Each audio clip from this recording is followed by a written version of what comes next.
housing, some of the mobility options, and the parks resources allocation.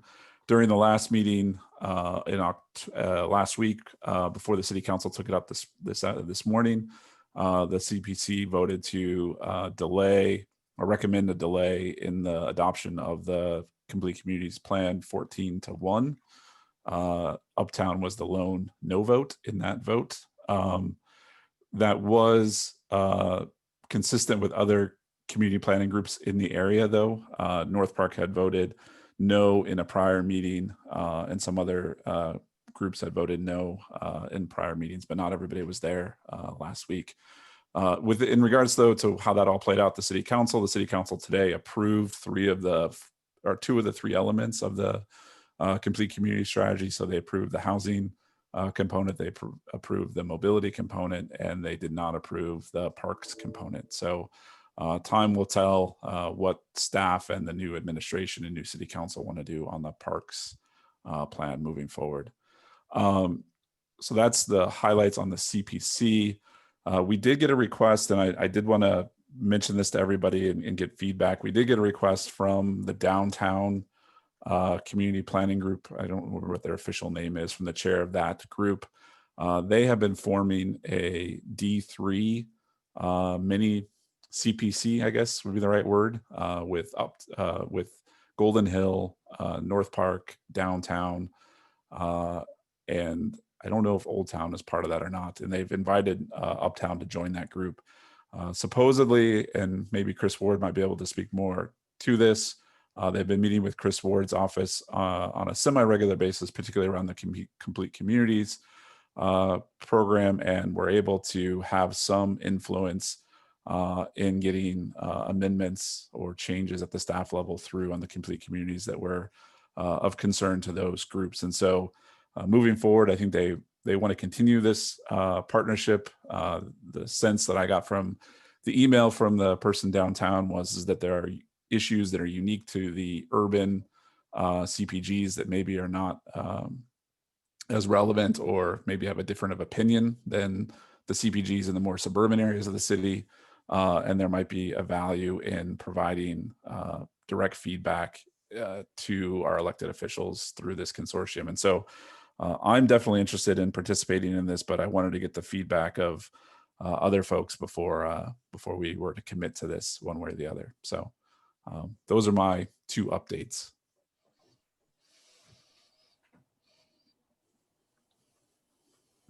Great, thank you very much for that update. I think it's a great idea to get involved locally with other D3 community groups, because I think our urban core neighborhoods are quite different than the northern or other areas that are a little bit more suburban. So we should, as a board, consider pursuing that and opening up that dialogue. I think that makes sense. Clint, I have a question. Are they meeting and asking for a single representative, or is this something that we should look as is it like a subcommittee that they're trying to have us add to meet on that, just structurally? I don't know the answer to that question, Matt. My sense is it's probably one person to meet probably monthly with one person from each of those groups within D3. Okay.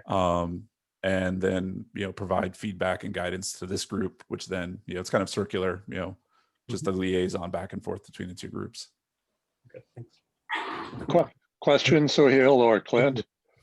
Do you know when we discussed the complete communities in one of our meetings?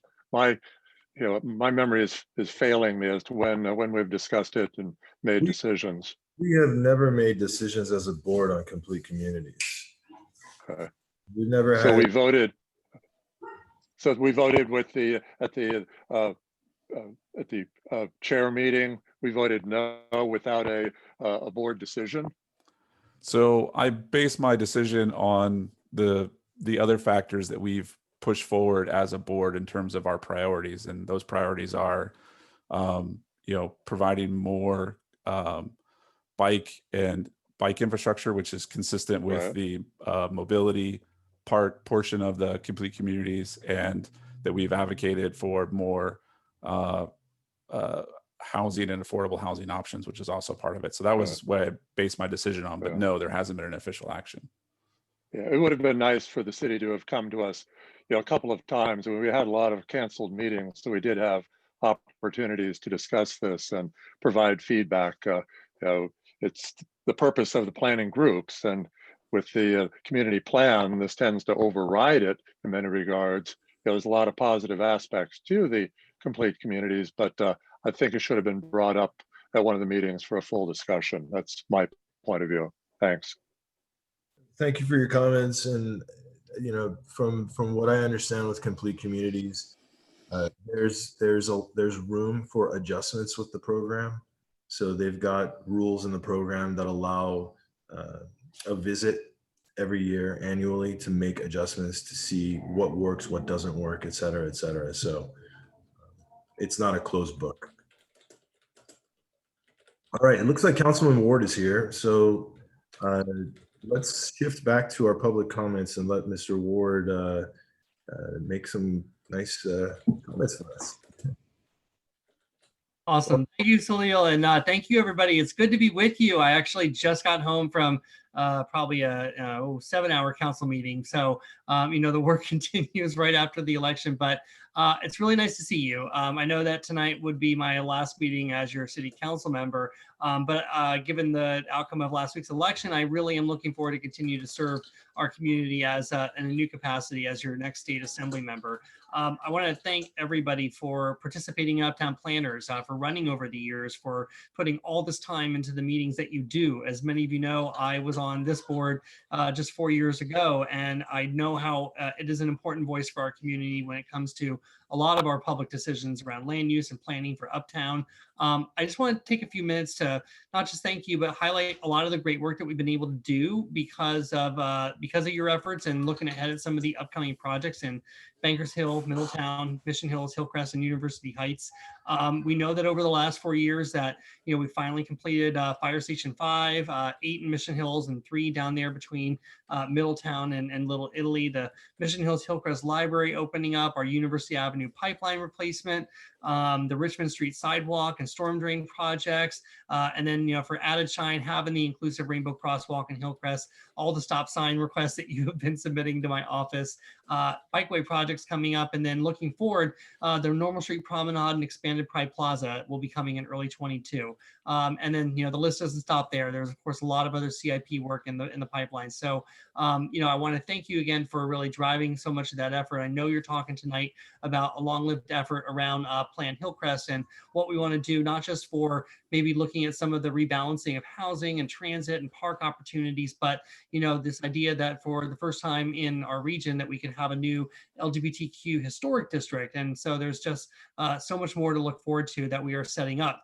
I wanted you all to know I had a chance to meet not last Friday with Stephen Whitburn, our new council member elect, and we are going to have ongoing conversations this month to make sure that the transition is seamless, that he knows to every extent that I can, as much as I know, and make sure that he has all the resources to hit the ground running on day one.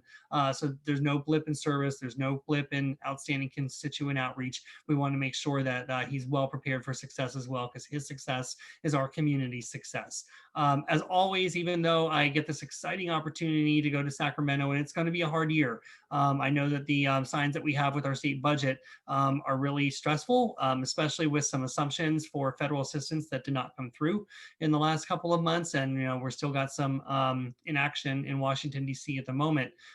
So we're really looking at a challenged rest of the budget this year and to see what comes up for the fiscal year 2022 in the springtime discussions as well. All that said, of course, we're still dealing with COVID, and that puts operational constraints. I don't think that we actually get to have a lot of meetings in the Capitol, and so just your normal course of business is going to be continue to be disrupted like it was this year. But I'm creative, and I know how to reach people, and we're going to continue to make sure that the work that we're doing, the legislation that we can introduce, is meeting the most priority issues on the ground.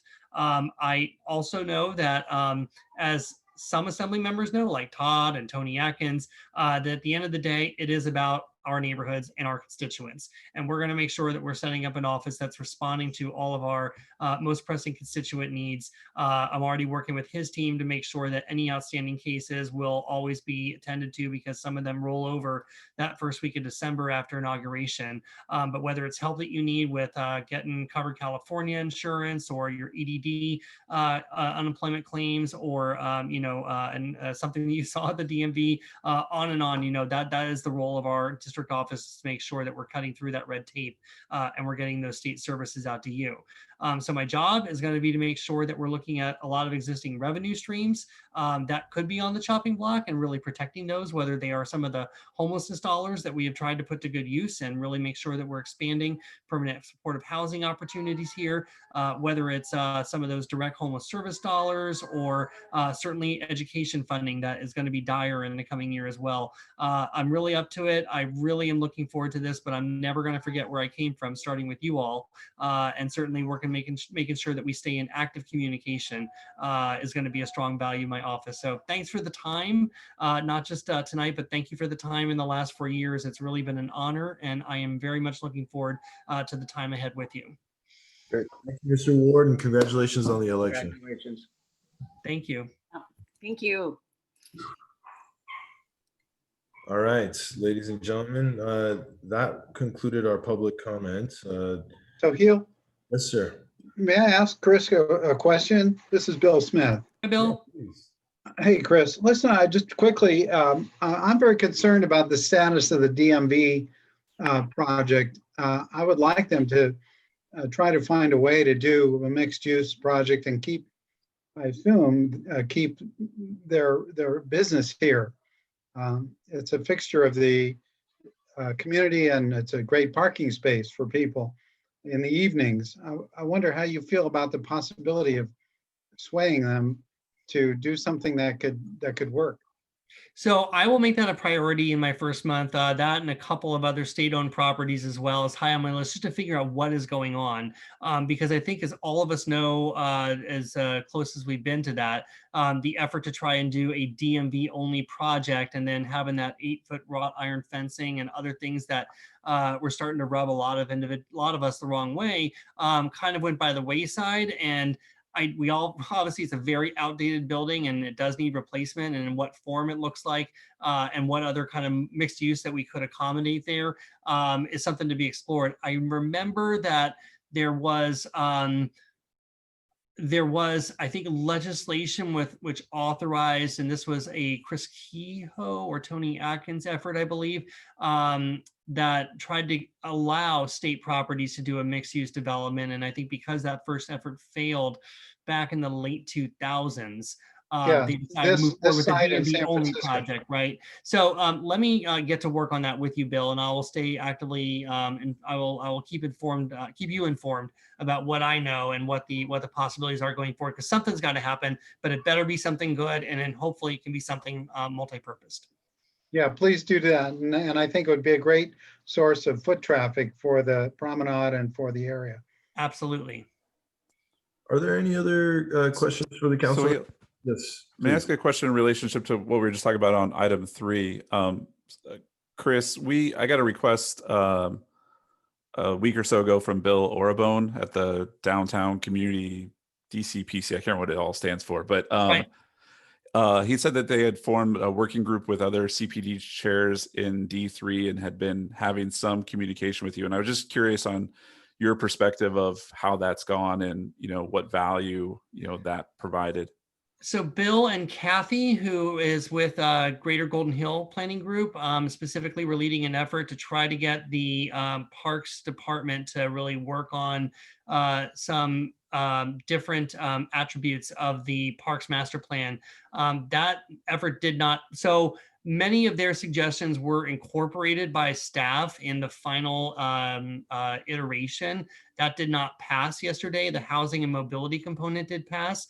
So it will be going back to staff. It'll be up to the new mayor and council to decide. I mean, a lot of effort has gone into it with the planning department and the Parks and Rec department, and I think many of our community planners, but there's going to be another bite at that apple, Clint, to try to get in there and see how we can actually get better, a new way to look at recreation value, right? Because we all know we're park deficient. But at the same time, we've got a lot of parks dollars that are stashed away in 46 different community buckets right now that in and of themselves are not getting deployed. And how do we look at a new sort of parks fee that can start to actually make different projects happen in different places? And how do we assign some of the valuation of parks contributions that new development is able to bring into a community if it's able to directly fund something that is public access? So anyway, sort of a broad sort of, kind of like planners chatter to say that they're trying to design a new way of looking at how we count parks amenities for our communities going forward and unlock new dollars. Okay. And that is now going to be an ongoing effort. I will circle that back with Bill on your behalf to make sure Uptown is included. Okay, thanks. Great. Are there any other board comments or questions for Mr. Ward? How about anyone from the public have any questions for Councilman Ward? Michael, let me know if there's anybody. I'm not seeing any at the moment. No? Great, Okay. everybody. Well, Well, I wish you health and safety. Obviously, we're seeing nervous about some of our numbers on the rise. So I know it's been the whole theme of 2020, but let's all do our part to make sure we're crushing this virus, because I really hope to meet with you in person sooner rather than later. So thank you. Thank you, sir. Thank you. All right, ladies and gentlemen, let's go back down to our informational items. Clint, did we finish your updates and comments? Yeah, I mean, I guess hearing no other comments, I mean, I'll reach back out to Bill and I think participate in one meeting and then provide feedback to this group and decide how we want to move forward from there. Does that sound reasonable, Sohail? You're muted. You're muted, Sohail. Sorry. Yeah, that sounds great. Once you have a discussion with him, we can have a discussion at our next board meeting to see how we want to move forward. Okay. Great. All right, let's go to our item number 1 on the information items, which is the Hillcrest Focused Plan Amendment. Mr. Prince, would you like to set up your presentation? Yeah, thank you, Chair. And so this is basically just a sort of a status update and a little refresher. And let me go ahead and share my screen.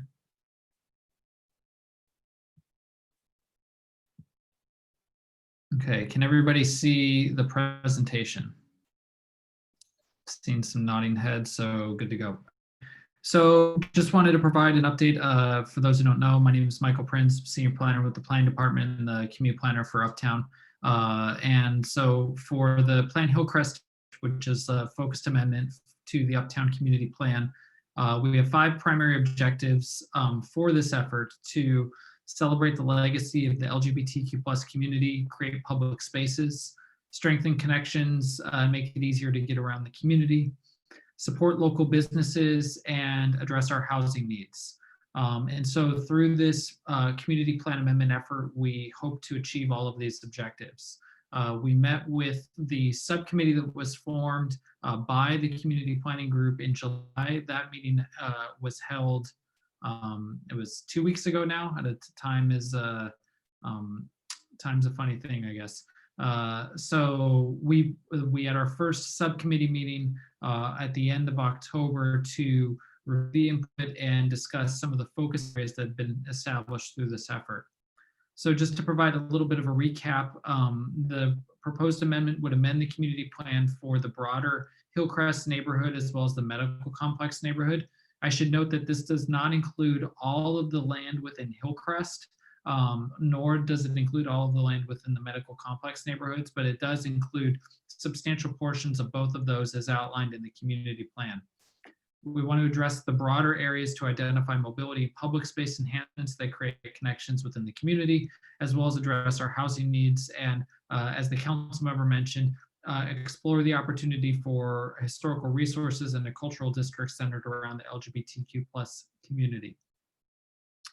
So the documents that we've released to date, which are on our website, planhillcrest.org, include a community survey report where we had nearly 800 people respond to questions about where we should identify opportunities for improvements around a whole host of issues within the community. We also prepared an existing conditions atlas, which looked at some of the land use, mobility, and urban form conditions that are within the plan amendment area, then can sort of help inform some of the recommendations that we will begin to start to establish later this year and early next year. So the meeting input that we received at the July meeting, the last meeting where we talked about this in detail with the full planning group, was to really address pedestrian infrastructure, looking at opportunities to expand the normal street promenade and creating more connected open spaces, addressing our mobility needs through improved bicycle connection and equity around access to prioritized bicycle connections, and then also the emphasis of good urban design as part of both new public and private improvements that we anticipate will come into this area in the future. The other thing that we did sort of since the last time the full planning group has met on this is we presented to the Planning Commission as part of a July workshop. And so through that effort, we heard a lot of good information from the Planning Commission themselves. A couple of key points that I want to highlight was the recommendations to increase plazas and plaza space, as well as linear street parks in the tree canopy, as well as looking at reducing street parking to provide the right-of-way for other users, whether it's parklets, sidewalk cafes, or bicycle lanes and improvements there. So obviously we're taking the full planning group's input, we're taking the Planning Commission's input, the input we received from the broader community through the survey, and then also the subcommittee's input as we begin to formulate concepts and move forward. And so what we did at the October meeting of the subcommittee was really provide an overview of the 8 sub areas. This was originally posed as a question in the community survey report, in which we asked, where are the areas where the community would like to see additional housing? And so with that, that kind of allows us to evaluate opportunities for urban design, public space, and mobility connections, you know, again, within these sort of sub areas that follow the currently adopted land use designations. And again, it allows just for a review of sort of more fine-grained urban form opportunities. I'm not going to go through each and every sub area tonight. The presentation is available on our website as well as the recording from that meeting. But just to sort of highlight a couple of things, as we identified some major plan developments such as the Scripps Mercy Hospital complex, as well as the UCSD's long range development plan. We identified other sort of major planning efforts, including the previously identified gateway effort, which was part of the primary genesis for this effort, and sort of the opportunities to look at improving walkability. You know, also looking at opportunities for mixed use based on urban form. So the avenues really presents the alley access and the long blocks that have the north-south orientation really can help facilitate mixed use as you transition from Hillcrest into Bankers Hill.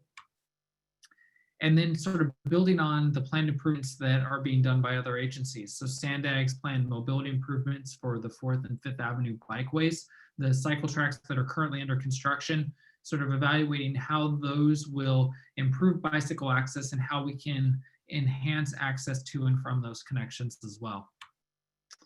As I mentioned previously, the normal street promenade, which has been approved and is moving through the process towards implementation. How can we look to expand upon that, that effort to really create a more robust network of open spaces and promenades that connects Hillcrest as well. And finally, looking at connections adjacent to University Heights and downtown through mobility improvement along Park Boulevard, and looking at adjacent lands that are next to North Park as well. So the other discussion that we briefly touched on was the existing privately owned public spaces that are within the planned Hillcrest area. There are not a lot of them, but it's just to point out that these mainly take the form of, you know, plaza space, and seeing this to sort of how those can be replicated in other developments and new developments going forward. The other topic that we really had was centered around the recent involvement of outdoor dining in the right of way and the development of that that program and that permit process to allow for cafes and restaurants to continue to operate given the current pandemic and the current state of emergency and regulations as it pertains to indoor dining. What that really represents is an evaluation, or the ability for us to evaluate how has this use of the right of way, which is different from what was previously allowed, where it was primarily dedicated for parking and emergency access vehicles or temporary, delivery space. If we utilize that space for gathering opportunities and looking at the opportunities at sort of either in expanding outdoor dining or augmenting that with more parklets, is that something that should be pursued further? And how does that really relate to other opportunities for public space improvements? So there was a discussion amongst the subcommittee members and the public as to what are the opportunities and challenges related to that moving forward. And then we also discussed, again, as I mentioned, other uses within the right of way. So this could include parklets. We've seen, like the permanent parklet on 30th Street and North Park as an example of the types of amenities that could occur within the right of way. So we just got some preliminary feedback that could at least inform sort of the direction that our team will take as we begin to develop specific concepts and sketches that can sort of outline what the opportunities are and getting feedback on those. So the subcommittee feedback, again, was really sort of identifying sort of the opportunities and the challenges related to temporary dining eateries. I know both Matt and Clint in particular were supportive of those, as well as others on the, who attended the meeting in terms of the use of that public space and the right of way for those opportunities. And so the other thing that we have to evaluate is that there's a key component that we've heard from both the planning group and the community as a whole, is the need to emphasize and strengthen our bicycle connections. So how would that particularly impact the ability to use the right of way to further enhance bicycle connections within the community? And so that's something that we're going to have to look at, not only with our public space planners, but also our mobility engineers as we begin to develop opportunities and evaluate those with the subcommittee. So the next steps in the process are to continue the work on the LGBTQ+ historic context statement, developing public space opportunity areas and concepts, as well as preliminary mobility and urban design concepts. We will do all of this with regular meetings with the subcommittee to discuss these opportunity areas. The subcommittee decided that the third Thursday of the month at 6:30 p.m., I believe, if I recall correctly, was the appropriate time and date to establish the regular meetings that we will likely have going forward at the end of this year and then into 2021. So, the next step in our discussion is to, again, identify public space opportunities and the preliminary concepts, have a mobility discussion in January, and then in February, based on those, looking at how those relate to urban design and building form at the February meeting. And so as we begin to discuss those particular concept developments in this phase 2 effort, that'll ultimately lead into broader engagement with the subcommittee and the community as a whole. We hope to have an online community engagement tool, which has been used as part of our other plan update efforts, to have basically a map-based survey to evaluate and get feedback on the concepts that we develop through this process. We want to release that towards the late spring, early summer of 2021, and then that'll inform the actual draft amendment, which will be reviewed by the subcommittee and ultimately the planning group as we move through that process, again, in 2021 and in 2022. As always, excuse me, encourage you to visit planhillcrest.org for all of our documents and materials on the effort. Our contact information is here. Most people know how to get a hold of me. Shannon Mulderick, who's also working on this, is available as well. And with that, I'm finished with my presentation, Mr. Chair, and happy to turn it over for any comments or questions that the board and the public may have. So before we do that, Roy, are you on this this Zoom call with us? I think you are. I see your iPad. Roy is the chair of our subcommittee. I want to see if he has any comments, you know, as far as the efforts that were made at the last subcommittee meeting, any concerns he may have. Roy, please, can you give us a little update? Yeah. I don't have much to say. I mean, he covered a lot of what we actually talked about at the subcommittee. And I am off location, so my normal computer isn't working so well. That's why I don't have a very good picture. But I don't have any additional comments. That was good. Okay, very well. Do we have any other comments that anyone have any questions for Mr. Prince, or let me know. Otherwise, the next subcommittee meeting. Oh, it looks like Mr. Sisson, you raised your hand. Would you like to make a comment? Yeah, no comment, more of a question, Michael, and maybe this is a silly one, but the connection between the focused plan amendment of Uptown and complete communities that Chris Ward was talking about, I'm sort of getting confused in how all these things are interconnected. And then you mentioned that the Gateway project was sort of the genesis of this thing growing into a bigger part.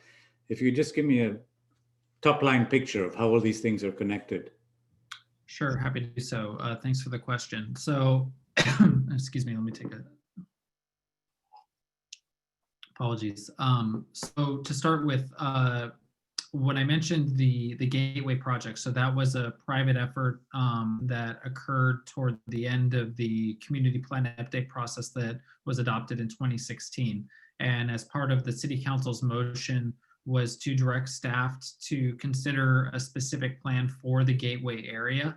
And so obviously we evaluated that and what was prepared and recommended by that group as part of that effort. And as we mentioned in previous presentations, the department decided to move and look at a broader area of Hillcrest to evaluate the effort. So it's not just looking at that original Gateway boundary, but the broader Hillcrest and Medical Complex neighborhoods, and address areas that go beyond just sort of a specific plan, level development project, looking at a couple blocks. It's kind of a rambling answer, so I don't think I was very succinct. I apologize. But it's basically just to say that 40-acre area and evaluation and looking at all of the objectives that we need to address, not only our housing needs, but our climate action plan goals and the need for additional public space. Staff determined that a broader area of Hillcrest was a more appropriate boundary to evaluate the proposed amendment. Secondarily, as it relates to complete communities, the Complete Communities program is a citywide program that is an opt-in voluntary program for development projects to take advantage of, or to address state law and address our housing needs. And so, really what that is that applies citywide, and obviously there are variations of the rules and requirements based on sort of where you're at in the city. But that is not meant to supersede or conflict with the Plan Hillcrest effort. It is an opt-in program, and it's, as we say, sort of another tool in the toolbox to really allow for more housing, but also address all of our other needs in terms of not only affordable housing and market rate housing, but also the ability to provide public space and promenades as part of new development. So as we begin to look at more specific opportunities as it relates to land use, urban design, policies, and then any potential regulations that may come out of the Hillcrest effort, we will do so now with the framework of what was the recently adopted Complete Communities program, to ensure that they do not conflict with one another. And Michael, if there is a conflict, is there one that supersedes or overrides the other? So that'll be, I can't answer that right now, but the goal will be to not create a conflict. I mean, the Complete Communities is an opt-in program, so it is something that is a voluntary program that development applicants can choose to enter into in which case there are regulations that they are sort of required to implement. If they choose not to implement those, or if they choose not to utilize that program, will be subject to the regulations now, the current adopted community plan and the implement zones. And then when we adopt whatever amendment comes forward, they will be subject to the regulations of the plan amendment or the Plan Hillcrest effort. Thank you, Michael. Thank you, Michael. Michael, we have a question from Mary Brown. Mary, would you like to Yes, I see that. go ahead and unmute yourself? All righty, thank you. Hi, Michael. That was a great update. Enjoyed that very much. Couple of questions for you. I am a very long-term resident of Mission Hills, Hillcrest area, and I love the architecture of our area. And so I'm just trying to envision how the Focused Plan Amendment will affect that. I mean, are we kind of planning on taking out all of the older buildings and building new development, or will we be incorporating some of the unique architectural styles in the area with our new buildings?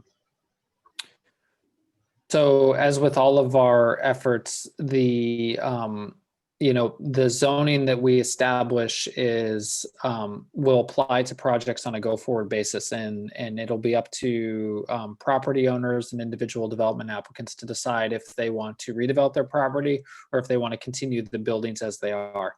There is going to be a component of the historical resources evaluation. So there is the historical resources regulations that seeks to preserve certain historical resources, but allows for a process for that redevelopment, so long as they comply with the regulations and address issues related to urban design and architecture.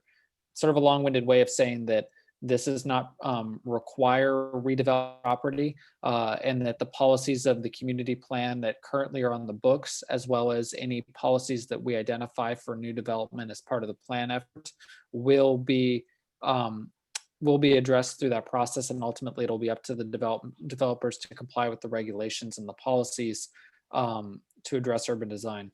So, Mary, we invite you to join our subcommittee meetings for more details involved surrounding this program, and at these meetings you can weigh in with more specifics.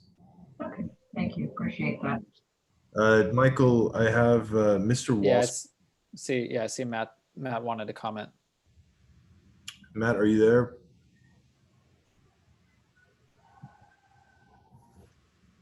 Oh, he's typing his comment. I don't know if can everybody read the group chat? Yeah, I can read that. So I mean, Matt, you're welcome to speak if you want, but if you're not, I can read this. So I want to emphasize that Mr. Prince, on behalf of the planning department, has stated on the record that the impetus for this entire Hillcrest effort is claimed to be from unnamed planning staff deciding that reopening the entirety of the Uptown community plan update for Hillcrest and Medical Complex. So, I mean, the only thing that I would say there is in terms of unnamed planning staff would be there's no one individual decision maker in the planning department. It's a collaboration of staff planners, which includes myself, as well as management in the department. So Tate Galloway, who's a program manager, Mike Hansen, who's a director. There are other voices in the room when we evaluate our work program and when decisions are made. So it was really just meant to imply that there's no individual within the planning department who is making these decisions on their own. It's done in a collaborative effort in relation to the direction that we get from the city council, from the mayor's office, as well as from the planning group through all of these efforts. So there are many people who are involved in that. Great, thank you for that response, Michael. All right, are there any other questions or comments for Mr. Prince? No. All right, wonderful. So just to clarify, we have programmed the third Thursday of the month at 6:30 p.m. Wait, excuse me, there was another question. Okay, I'm sorry. Mary McKenzie. Mary, I didn't see you pop up on the, okay, go ahead, Mary. Oh, that's okay. Hey, no, this goes back sort of to the beginning of Michael's presentation. And we were at a different meeting not so long ago, and I raised the same concerns about the Hillcrest plan, and that mobility means something different now than it used to. And that we're talking about pedestrians and the bike lanes. And if you go back and look at the presentation, there's actually no representation of the disabled being considered in those plans. And so if it's not in the back of our heads as we start planning it, we're not going to see it on the ground. So I just wanted to reiterate that, just that little bee in your ear. Thank So you for thanks. Mary. I appreciate the hard work you guys do. Thank you so Yeah, much. let me respond to that, Suhail, if you don't mind. Just wanted to emphasize, because yeah, this point came up multiple times, including from Mary at the subcommittee meeting, and I apologize for neglecting to mention that that was a key component of the discussion, was ADA accessibility and mobility for all members of the community. But it is something that I can tell you, we had a discussion with our mobility engineers and in our debrief following the subcommittee meeting. So it is absolutely a component of the process that we will evaluate going forward. Obviously, there's the strict requirement of ADA accessibility in the letter of the law that we are required to follow through our effort and development projects are as well. But also the broader spirit of how does this reflect all persons being able to access the community. So again, I apologize for neglecting to emphasize that point, but it is something that is a key factor in our evaluation going forward. No, but you should emphasize that. Yeah, Thank you very much. Yeah, no, thank you. That's a good point. All right. That's great. So I appreciate everybody's comments. And as I was mentioning, the subcommittee meetings will be held every third Thursday at 6:30 p.m. We will make sure we post that ahead of time for public notice. Please attend. This is very important. It's great to get everybody's involvement.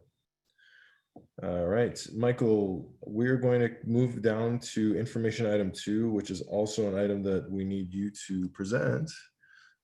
This is the Uptown Planners election procedures discussion. So if you'd like to give us an update, that'd be wonderful. Yeah, so I'm going to keep this pretty brief because we're not quite as far along as I thought we were going to be when I drafted we discussed it on the agenda. The short answer is that our planning department staff, in this case, it's myself and Tate Galloway in particular, but there are others in the department who are working with all the communities to evaluate opportunities to allow for the elections at the March 2021 timeframe.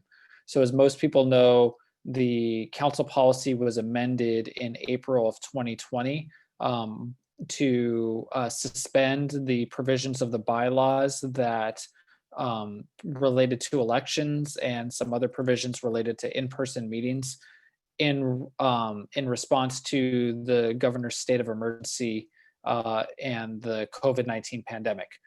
So obviously we are still in the midst of the pandemic, but we understand that we are adapting to that with these online meetings, and we want to allow groups to move forward with an elections process that allows for not only just filling of normal seats, but for groups. Now, this doesn't totally apply to Uptown because of the robust sustained membership, but some other communities have seen vacancies that have occurred. And when there's most of the bylaws, if not all of them, have a provision that is within the council policy where 2 or more vacancies triggers the need for an election. So a lot of groups haven't been able to fill vacancies. It's a long-winded way of saying that we're looking at provisions to allow for write-in ballots and in-person voting that has parameters and guidelines that would allow for social distancing to occur. So the actual provisions and the recommendations that would occur through that process are still being vetted. So I don't have those yet, but we do encourage groups to begin to consider forming an election subcommittee for members who are not up for election, so that those can be vetted like on a community by community basis, and we can be ready to plan for and have safe elections in the March timeframe. Thank you for the update. Do we have any questions for Michael on this item? Just raise your hands. I can see. Well, Oh, yes, sir, Mr. Mulaney, go ahead. yeah, I'd like to comment on that. I think our bylaws say we're supposed to put together an election committee in December, so we probably should do that. Correct. That was sort of the point that I wanted to emphasize, and Tom said it more succinctly than I. Thank you. Any other questions or comments for Mr. Prince? I see Lou's. Please. My question is the group that's first, I'm not clear on the group who's working on this to make a recommendation that will be a consistent approach for all the planning groups. And the second question is, I don't know if this has happened in other planning groups as it has in ours, but some meetings have been canceled. We haven't had the same number of meetings in a year as typically happened in the past. And there are things in the bylaws about how many meetings people have to attend and keeping track of who attends what meetings. How will that be addressed, or is that part of what will come in your recommendations, is how to address those differences these days? Thank you. Yeah, thank you. In terms of the group who's working on it, again, it's planning department staff, so I don't want to make it seem like it's something more illustrious than it is. But we will be consulting with the city attorney's office as we sort of evaluate these as well. And yes, that's a good point. In terms of some groups, there have been a number of meetings that have not been missed, and the provisions in terms of who can qualify for the ballot. So those are all of the things that we're sort of evaluating and looking forward to, or looking at, I should say. And so I don't have a specific answer other than those are factors that we're considering, and we will, if we have something ready for the December meeting, we will present that to the group for discussion and consideration then. Thanks. And is that how it's going to work, that your group or the group that you're part of in the planning department will come and after consulting with the city attorney is coming up with recommendations, and then each group will decide whether or not to follow that, or are you going to try to get all the groups to agree, or is this something that will go to the goal is to how that's going to work? Yeah, sorry, I didn't mean to talk over you. I was just going to say the goal is to create a uniform process for all groups to follow. So it will be one where there is a uniform set of guidelines that groups should follow to ensure safe and fair elections, given the current conditions and what we anticipate will still be, the conditions a few months from now.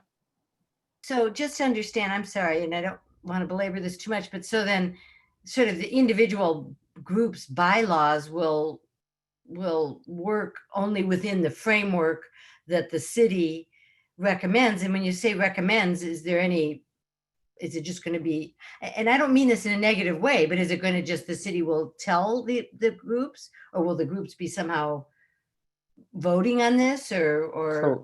Yeah, so I apologize for sort of the vagueness of my language, and part of that is because we don't have the details specified at this point. The intent that we are evaluating at this point is to establish clear guidelines that the group should follow, but ultimately it is going to be up to the group to determine the provisions of the elections process. It's just that what we will provide will ensure that it's consistent with the intent of Council Policy 624. I think that's sort of the best way I can put it. Thank you, Michael. Thank you, Lou and Michael. And we have a comment that Matt just posted, kind of reiterating some of Lou's concerns as well. I'll read it out loud. It says, I agree with Lou. I do not believe that this issue should be CPG by CPG. The process needs to be determined for all by the city attorney and the city council so that we don't have inconsistencies COVID is affecting all CPGs and needs a uniform and transparent process. Yeah, and let me respond to that because I think actually that gets to a point that I probably was not that I was inarticulate on, and that was the Matt's point and Lou's point is correct. The goal is not necessarily to say that we have 40 groups and there are 40 different elections procedures. It's really that there is a uniform process and a minimum that each group is going to have to follow. But I'll give you an example. Currently within the bylaws, I believe Rancho Bernardo has the ability for a mail-in ballot procedures. So that's something that is unique to them that has been reviewed and vetted by city staff, the city attorney's office, consistent with Council Policy 624. Pacific Beach has multiple meeting dates where they vote. So it's not just their normal meeting date, but they also have a Saturday where they hold in-person elections, again, pre-COVID. So really what we wanted to create was sort of a menu of options within that where each group can adapt to that, but that there's a consistent provision and a baseline that every group needs to meet. Thank you for that clarification, Michael. All right, are there any other questions? Stephen Klein, go ahead. Yeah. Michael, as you know, the elections committee, before we broke for the pandemic, had vetted candidates and essentially agreed on what the ballot was going to contain and so on and so forth, and literally stopped right on the brink of the election.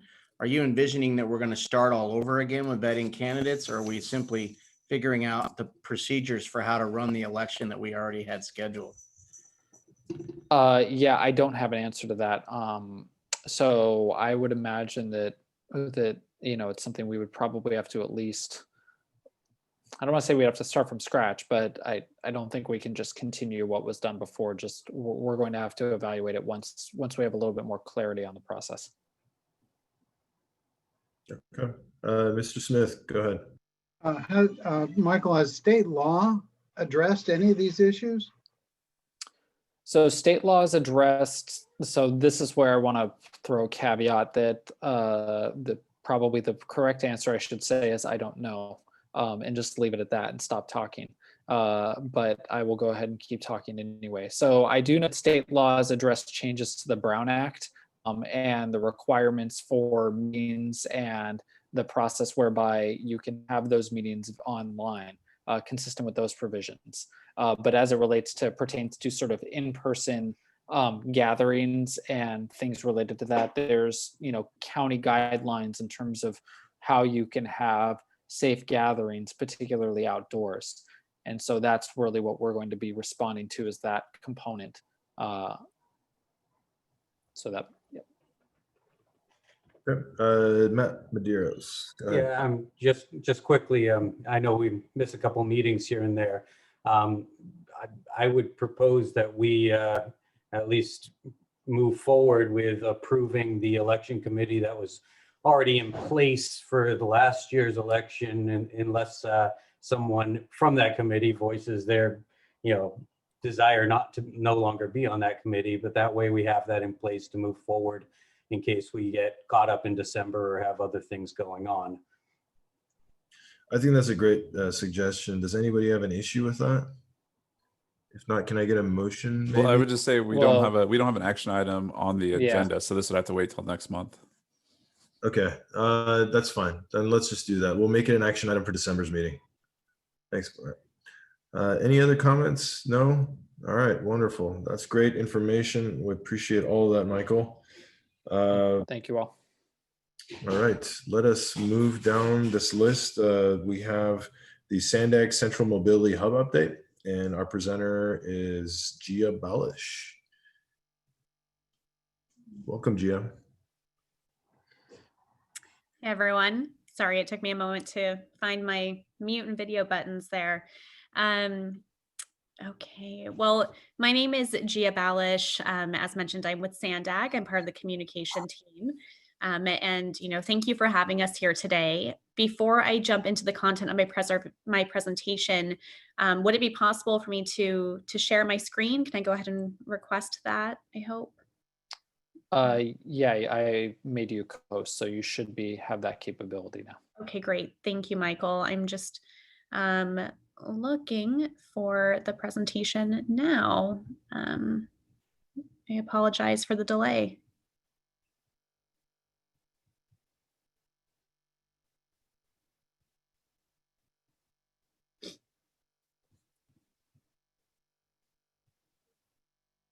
Okay, here we go.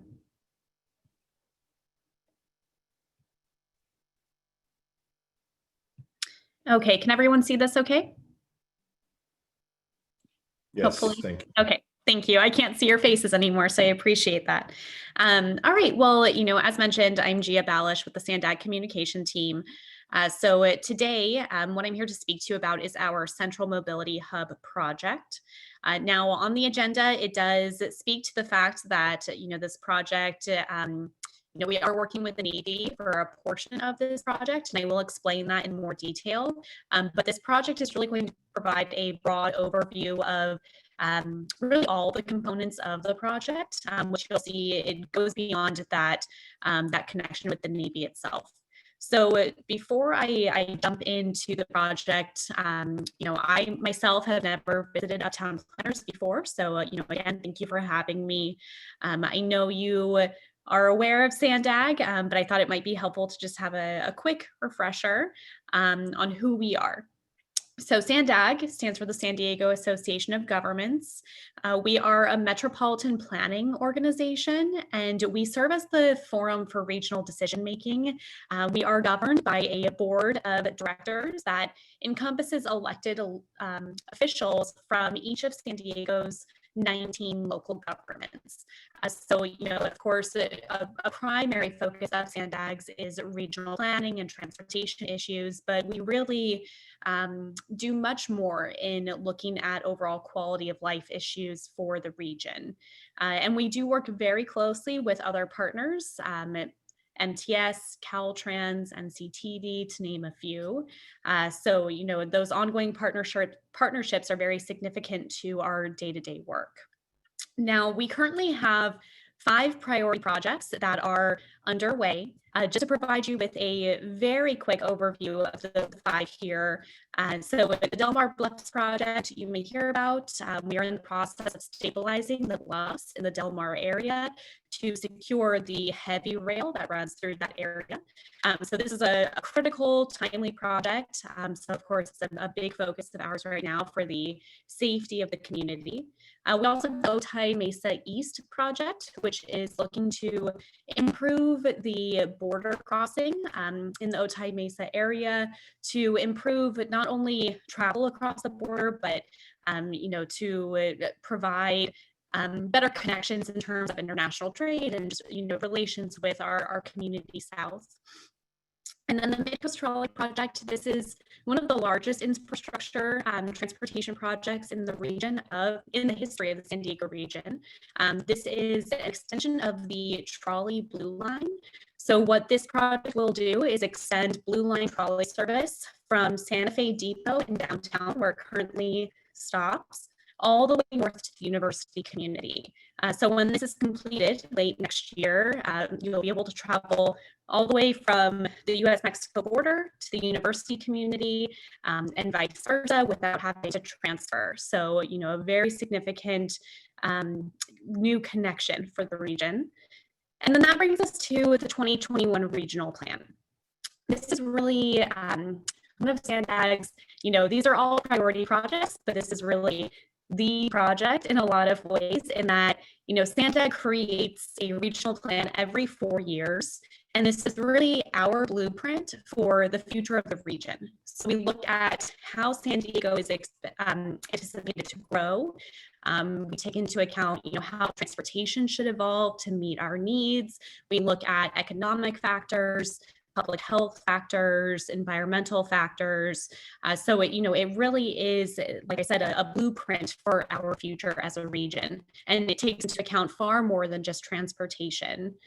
This upcoming regional plan has 5 focuses within it, one of it which is mobility hubs. So mobility hubs are these centers for connectivity and activity that are really intended to be neighborhood hubs to improve the public transit experience. So one of those mobility hubs that we envision is the Central Mobility Hub, which is what I'm here to speak to you about today. So hopefully that helps provide a bit of context. So what is this envisioned Central Mobility Hub? We see this as being a multimodal transit center that would connect all current and future modes of public transportation. So it would serve as a new hub for all heavy rail, the coaster, Amtrak, Pacific Surfliner, all light rail, so our trolley systems, our bus fleets, rideshare services, any sort of future travel modes that may come into play. So we really want this to be a true central hub for transportation. So it will hopefully, if all goes as planned, improve regional connectivity. And one of the pivotal aspects of this hub is that it would also potentially provide a direct transit connection to San Diego International Airport. So this is something that Sandag has been focused on for quite some time. This is a decades-long challenge for the region, trying to improve connections to the airport. As I'm sure everyone here is familiar. We live in a large region. We have a very small airport.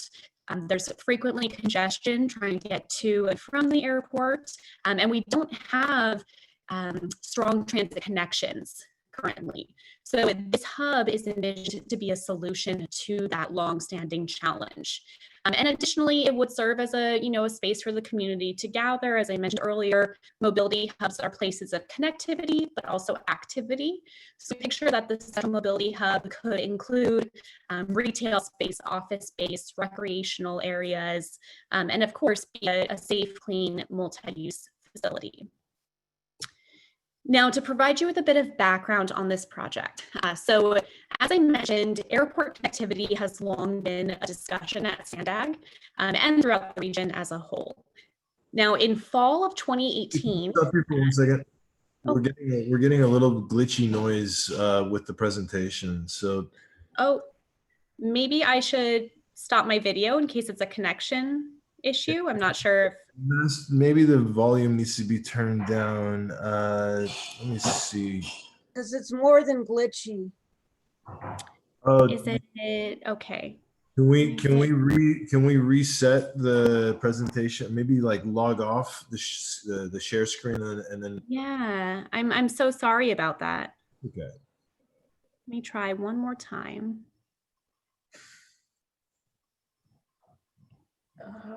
Somebody should. Blah, blah, blah. Okay, so how do I sound now?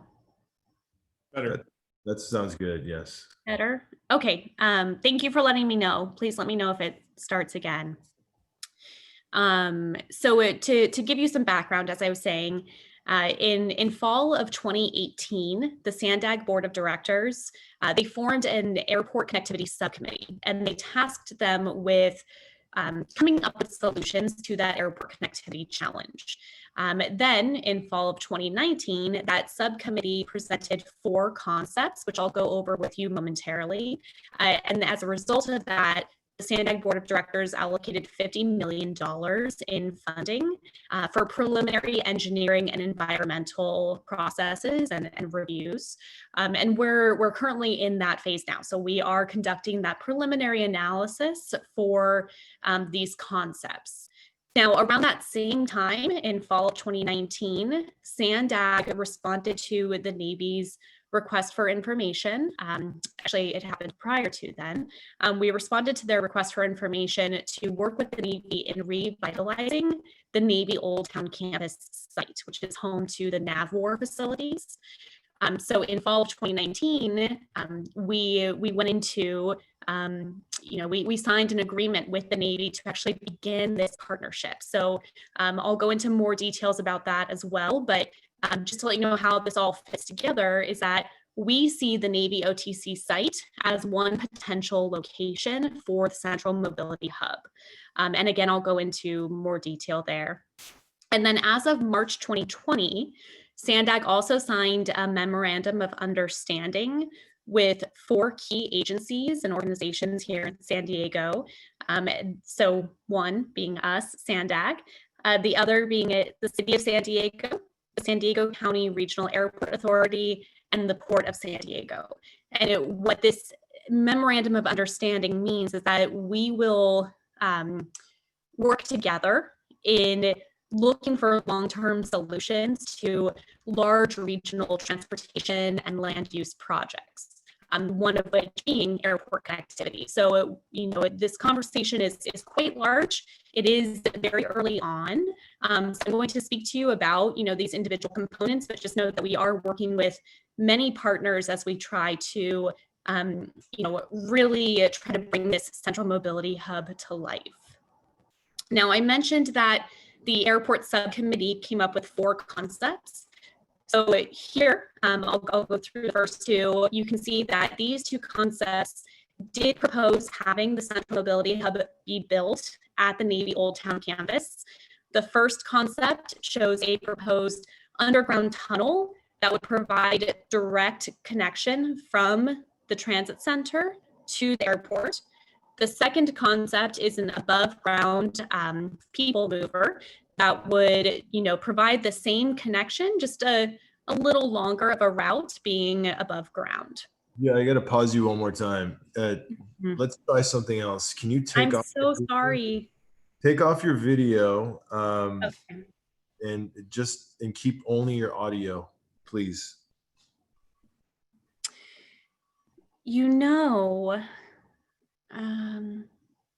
Okay, let's try this and see, and then, okay.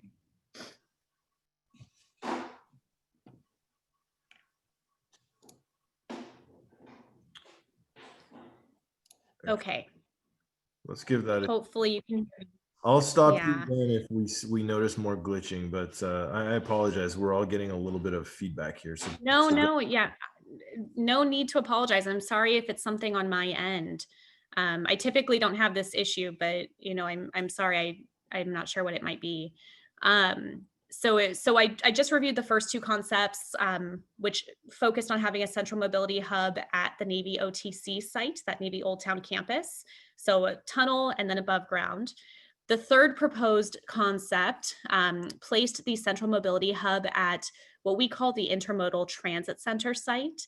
This is a 13-acre site that's located south of Washington Street between the I-5 freeway and Pacific Highway. And for this option, there would again be an above ground people mover that would serve as the transit connection to the airport. And then the fourth concept as an alternative to these would be an extension of our current trolley system. So, again, supplying that direct public transit access to the airport, but without a central mobility hub.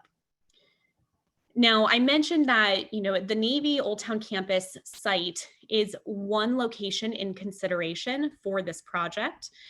So, just to give you a bit more background on this, we have signed agreements with the Navy to work with them in their project, which is the Navy Old Town revitalization. So, the Navy is in need of improved NAVWAR facilities. This is critical to their mission, critical to their cybersecurity, and also to, keeping the Navy in San Diego, hopefully for years to come. They are a major employer, a major part of our economy. So, we want to work with the Navy in fulfilling their need for these new facilities.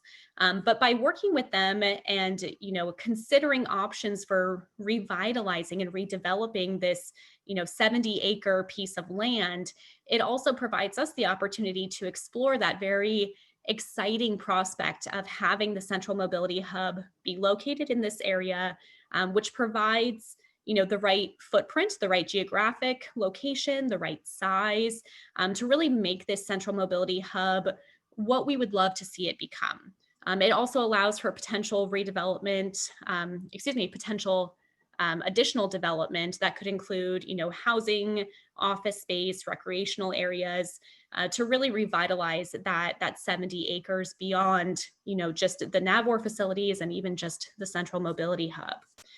So the Navy is, currently conducting their own environmental analysis through the National Environmental Policy Act, or NEPA. In that review, they're considering 5 alternatives for redeveloping the site. 2 of those alternatives include a transit center. So that's what would potentially become our central mobility hub. We are serving as a cooperating agency in the development of their environmental impact statement through NEPA. Once the Navy completes their review process, we will then conduct our own additional and independent environmental review, but ours will be through CEQA, the California Environmental Policy Act. So we will publish our own environmental impact report through CEQA. And that's for the Central Mobility Hub specifically. Wherever we choose for it to be located, we'll try to determine it through that environmental process. And I've included the Navy's project website here, just in case you want to learn more about that on your own. Now, in case this wasn't, complicated enough, there's another initiative that you do need to know about that touches this project, and that is our comprehensive multimodal corridor plans. This is something that Sandag also completes regularly, every 5 years, I believe. And this does help us guarantee or become more competitive, I should say, for different forms of funding. What these are comprehensive plans that look at transportation solutions in transportation corridors. So we at Sandag have identified 12 critical transportation corridors throughout the region, and we are going to be developing these plans for them over the next 5 years. So each of those plans is going to look at solutions for improving traffic and congestion, providing different mobility options, not just, in terms of vehicles, but also, any sort of multimodal active transportation. So improved pedestrian and bicycle paths as well. And of course, there is also an environmental component to reduce greenhouse gas emissions. And one of these plans, one of these comprehensive multimodal corridor plans, is going to focus on the area around the proposed central mobility hub. So this map here shows you the study area. The dark blue is the true study area, and it includes the potential sites for the central mobility hub, as well as the airport. The lighter shade of blue, this shows the surrounding areas that we consider to be areas of influence. So this does include the Uptown community, which is why I'm here today. So even though the project may not, directly be located in your community, there may be some, residual impacts, that could that could be in place. So what we want to do is work with your community and others to, really see how this could impact you, what your priorities are, what your concerns are, what you're looking for. And that's really all going to happen through this comprehensive multimodal corridor process, which will ultimately inform our Central Mobility Hub project. So just to recap, how it all fits together, we have our project at the center, this Central Mobility Hub, but you can see it really does touch many different areas. So it's a potential solution to airport connectivity issues. It is potentially, we're considering locating it at the Navy Old Town campus site. So, in that respect, we are working closely with the Navy in their project. It's also fundamental to our regional plan. And then, of course, these comprehensive multimodal corridor plans are happening concurrently. And then just to give you a quick update on where we are now. So I mentioned we're very early on in this process. What we're continuing to do is work with the Navy and other partner agencies, in all the different components of the Central Mobility Hub project that could potentially make this a reality. So we're continuing to work with those groups that I mentioned in our memorandum of understanding, the city, the airport, the port. We're continuing to work with the Navy to support them in their goals. And then, soon we are going to begin working on this comprehensive multimodal corridor plan that I mentioned. And that's when opportunities for public involvement are really going to begin. So what we envision is holding a public workshop later this fall or early winter. And I do encourage you to get involved, even though, as you saw on that study area map, even though the Uptown communities are they're not in that direct study area. They're a little off to the side. But again, this is where we really want to hear from the communities to see what it is that you're looking for in a potential transportation improvements throughout that area. And again, those are ultimately going to impact how we design and plan the Central Mobility Hub. We intend to begin our environmental review process for the Central Mobility Hub in the springtime of 2021. And then, that time frame can, of course, be adjusted, but, we anticipate that will take at least a year. Throughout that environmental review process, again, we are going to complete this in accordance with CEQA. There are going to be opportunities for public comments and input. And then, give or take spring 2022, we anticipate that we'll be able to take a design to the Sandag Board of Directors for approval. So, lastly, just to give you a quick recap of everything I just discussed, we expect the environmental review to begin in spring. We are going to follow CEQA for that process. And there are going to be opportunities for you to get involved and really let your voice be heard. The first being that public workshop for the comprehensive multimodal corridor plan. So again, even though it has a different name, it does very much impact the larger Central Mobility Hub project. And in itself, it's very significant to the area in that, this could be ways that we start to envision really big changes for, the Midway community, the areas right around the airport, ways that we can really improve this, this area that's so close to downtown and, really the gateway to San Diego for visitors and also just a way to, make everything a bit easier for all of us living here in San Diego and near the airport. So with that, I will open up the floor for any questions. And I thank you for your patience while we worked through all the glitches. I'll stop sharing my screen now in case that also might help. And, here to answer, like I said, any questions or concerns. Great, thank you for that presentation. We greatly appreciate your time. I would like to start with some comments. Clint, would you like to begin? Sure. So last Friday, I met with Kristen Byrne from Sandag, or I guess one of Sandag's consultants. Sandag reached out to Sohail, and then Sohail forwarded on to me as the infrastructure subcommittee chair to have an initial discussion with them. And so during that discussion, we talked about a number of things. It seemed at the time that Sandag was primarily interested in kind of hearing who would be key stakeholders in the community. And so I specifically mentioned Bob Daniel as somebody who would be an important stakeholder just based on your involvement in the train noise issues in the park or the Western Slope area. And so hopefully they'll be reaching out to you, Bob, on that front. I do know too, they had tried to reach out to Amy and the Bakers Hill community group, and I'm sure they would be interested to hear your feedback as well. I specifically mentioned that that we, have been really focused on the project as being a human-focused project, and so really making sure that there are good connections for pedestrians, bicyclists, and other folks who wouldn't be accessing the site on by their car. And that this would be a great opportunity to rethink some of the transit stations that are already there, particularly the Washington Street station and the connections to the 5 Points business area, as well as rethinking the utility of the Palm Avenue station, particularly if there is a connection to the airport, makes Palm Avenue largely irrelevant moving forward. And maybe an opportunity to think about moving that Palm Avenue station to the north end of Little Italy near Juniper or Calmia.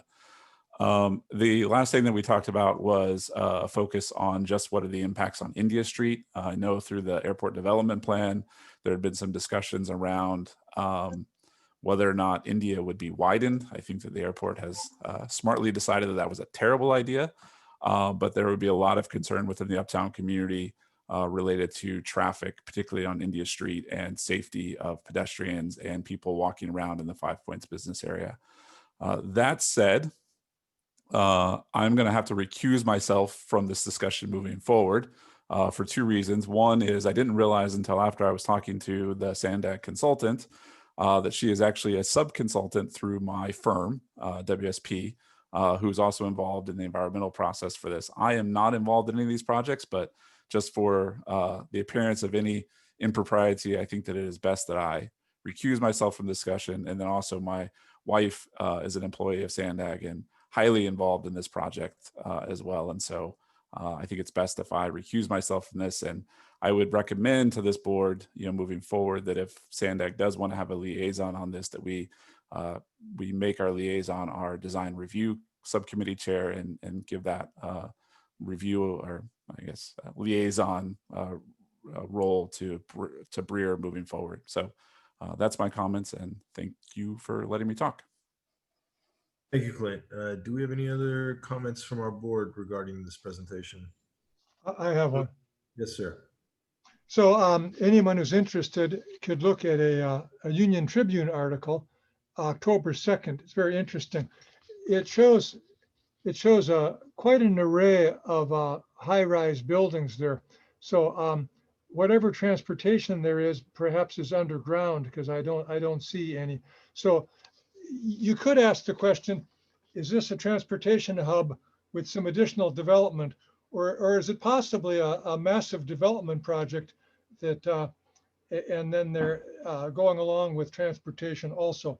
So, but it clearly would have an impact on any of the Mission Hills properties would be on this side, and this is the western side here. But another reason it's relevant, it is part of the Midway Community Plan, which now is not constrained by the 30-foot height limit.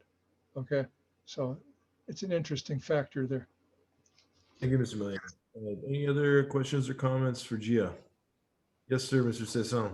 I'm so sorry. Sohail, could I speak really quickly to Tom's comment? I want to gather a Okay. batch of comments for you, and then you can kind of address one at a time. All right. So Hill, this is Bob Daniel. Yes, sir.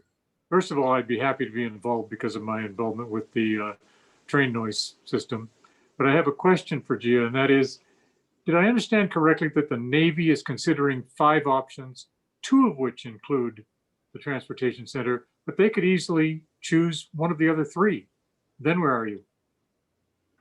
Great, thank you, sir. Mr. Cesson, did you have a comment or question? Yeah, it's more just a question, Gia. Thank you. Very, very detailed, very well presented. I don't know if you were here when I asked my previous question of Michael to try and put all these things together, all these different pieces. And I'm asking myself, I'm actually on the board and maybe a little bit more involved or informed than the person in the street.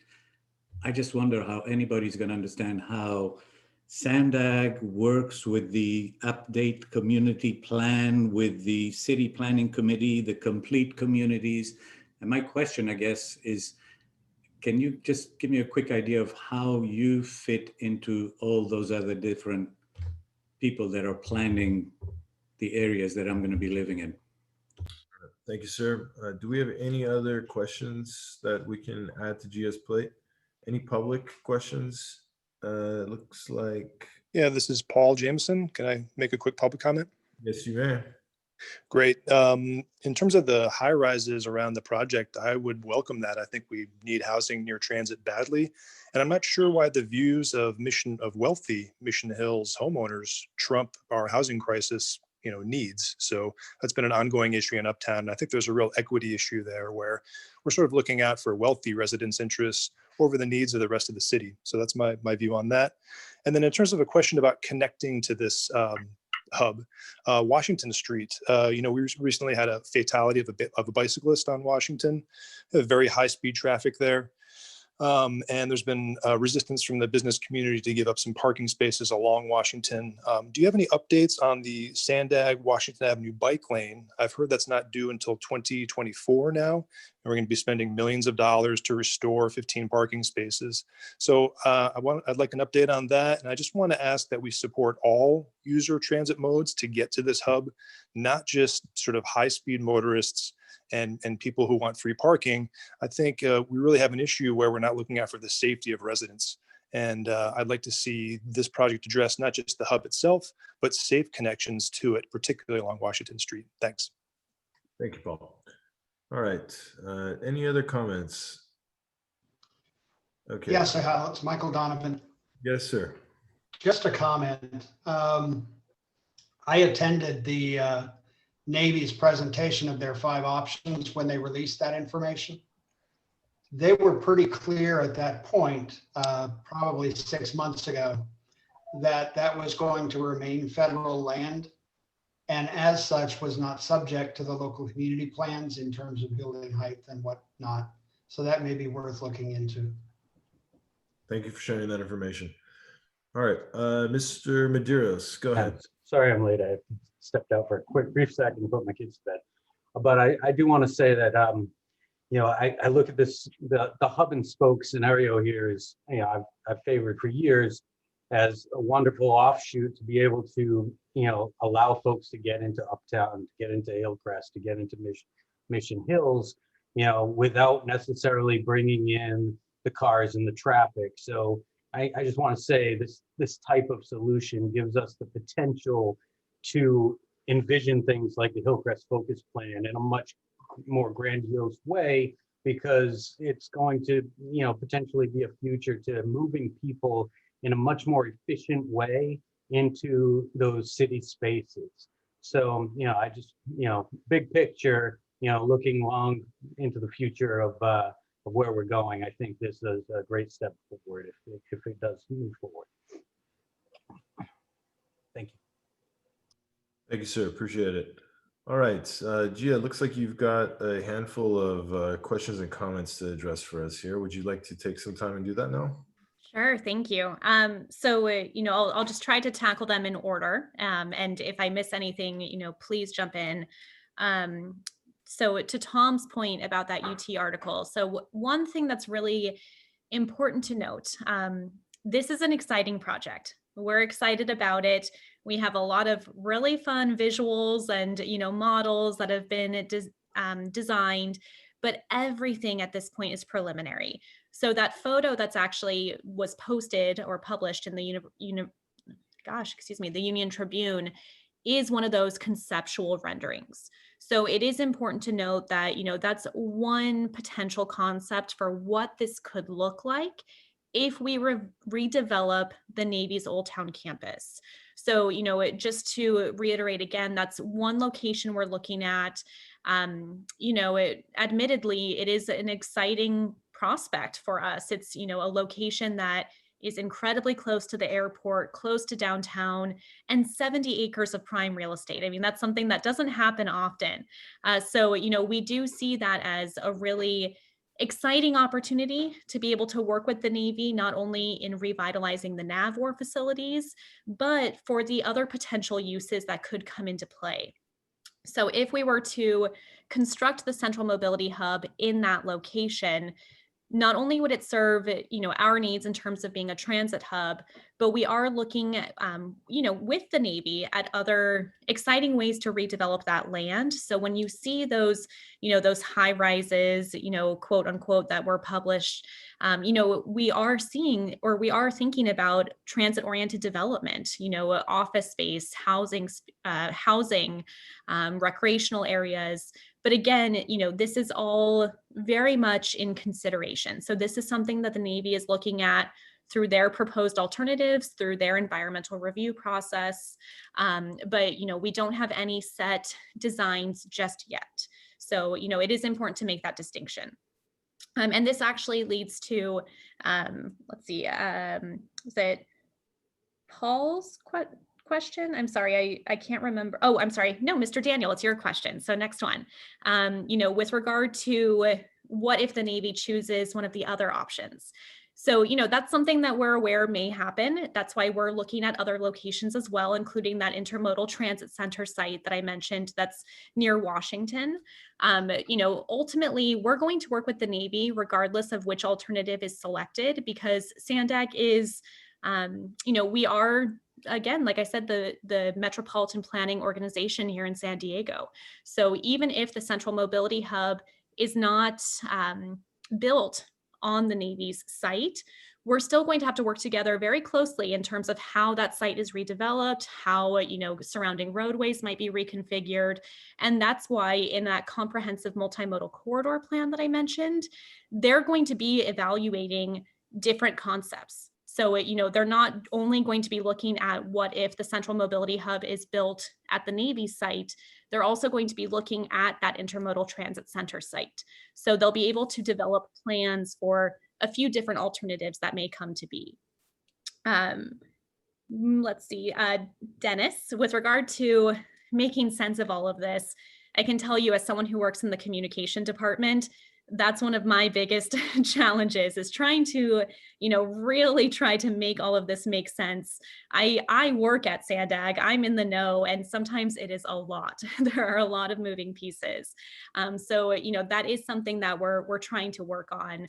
And that's part of why we're doing this. You know, we're going out to the communities, we're trying to really make this an open conversation. So you can hear from us, we can hear from you. And, you know, in terms of how we're all working together, one thing that I failed to mention is that we are working very closely with elected officials and the different communities as well. So I know the Midway Community Plan came up. We're working closely with the Midway Pacific Highway Community Planning Group. We're working closely with City Council District 2. You know, we want to make sure that anything that we potentially design is complementary to plans that they already feel very passionately about. We're also, you know, keeping an eye on the proposed sports arena redevelopment. You know, we want to make sure that all these pieces fit together very well.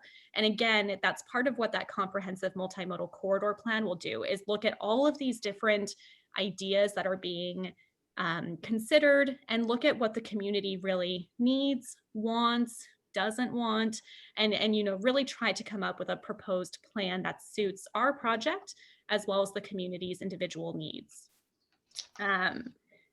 And I think, you know, the only other thing that I'll speak to, and again, if I missed anything, so Paul, I cannot speak to the Washington Avenue bike path, unfortunately, the bike lane, but I can reach out to one of my colleagues who does work on that project and get back to the group with more information on that, more of an update. I just don't work on that project myself, and I would hate to misspeak or present any sort of incorrect information. And, you know, is there anything that I missed? Please feel free to shout it out. No, you didn't miss anything. I think you got all the responses we were looking for. I appreciate that. There is one thing that I'd like to address. I'm being called out by one of our public attendees here regarding a comment he'd like to make to one of our board members regarding the board members' comment. So I will allow him to make whatever comment it is that he's looking for to direct to Mr. Clint Daniels. So feel free to type your comment, Mr. Wallstrom, and Clint will address you accordingly.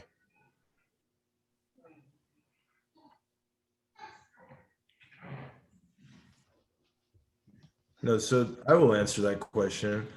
I was contacted by Sandag, and I opted to ask Clint, as the chair of our public facilities program, to attend that meeting and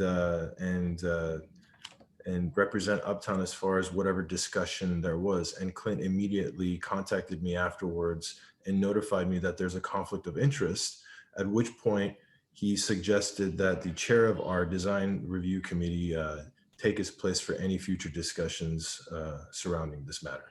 So hopefully that addresses your questions and concerns, Mr. Wallstrom. All right, any other comments or questions? Gia, we appreciate your time. Thank you for taking the time to put that presentation together. If at all possible, if you'd like to share that presentation with us and allow us to post it up on our Uptown website, that'd be wonderful. Just let me know, please. Absolutely. I'll send a copy along, and you know, thank you all for your time and for your questions and feedback. This is very helpful to us. And you know, I do apologize again for the technical glitches. I appreciate your patience throughout. So thank you for having me. We'll be in touch as this project moves forward, and enjoy the rest of your evenings. Great. Thank you very much. It was fabulous. Thank you. All right, ladies and gentlemen, that concludes our meeting. I hope everybody is going to stay safe and healthy. This pandemic is not a joke. I personally know 4 people that have passed away after getting this virus. So please, very cautious and careful.